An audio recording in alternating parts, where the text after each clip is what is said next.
Mr. Cohen.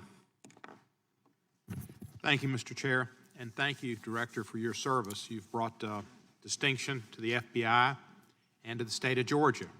Not that Congressman Johnson hasn't done that as well, but you've certainly done it in a spectacular fashion. Hate crimes is something that concerns me, as it does the chairman. And collecting data on hate crimes is important, and that's something the FBI does. 85 local law enforcement agencies with populations of 100,000 and more either did not report to the FBI or affirmatively reported 0 incidents. Now, that's hard to fathom. What can we do to improve participation in collecting that hate crimes data? Should there be a link to funding for agencies, communities to report? Should the FBI field offices, which there are in 26 of those cities, have some effort to see that there's information sent in? Do you have any suggestions on how we can get better reporting? Well, Congressman, I would say that I share your desire to make sure that we have as complete and accurate information reported about hate crimes as possible. We know that hate crimes are historically underreported.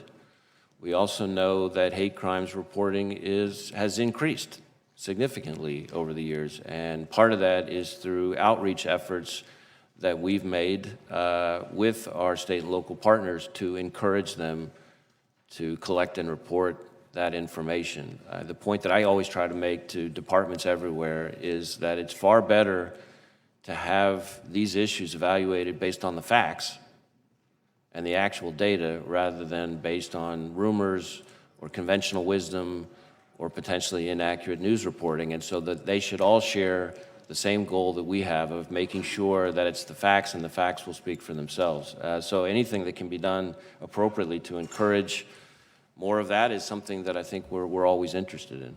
Well, if you could, whatever you can do to see that they're reported. I mean, hate crimes have risen in this country, and it's been the Klan, which used to use Stone Mountain as a place to assemble, and neo-Nazis,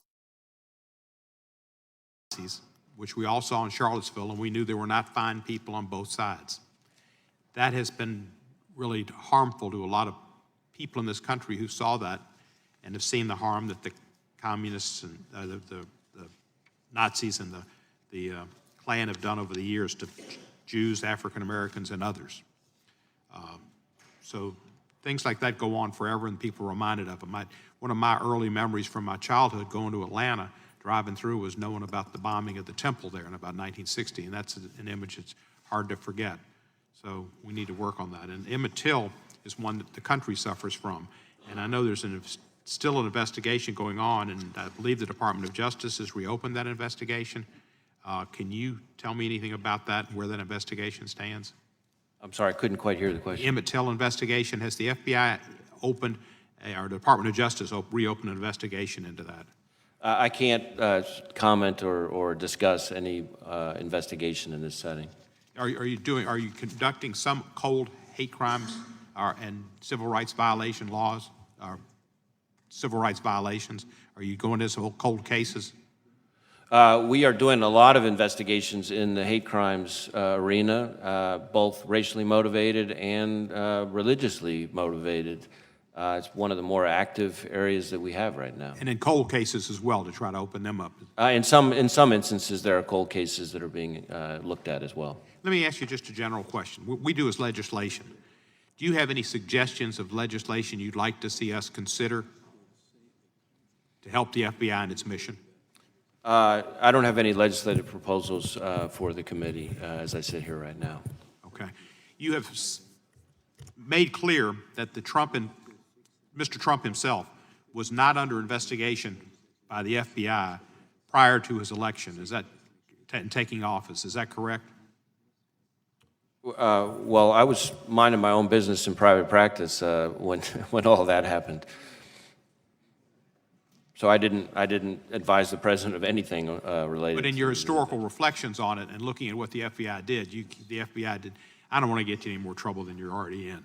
Let me pass on that and withdraw that question for you, and just say that you should have considered all those histories in your family of going to Vanderbilt. Yale's an okay school, but Vanderbilt's even better school. And I saw Taylor Malone in your bio, and I think I knew the Malone family and helping get Malone and Hyde started, which was a great company in Memphis, and thank you for that. I yield back the balance of my time. Thank you.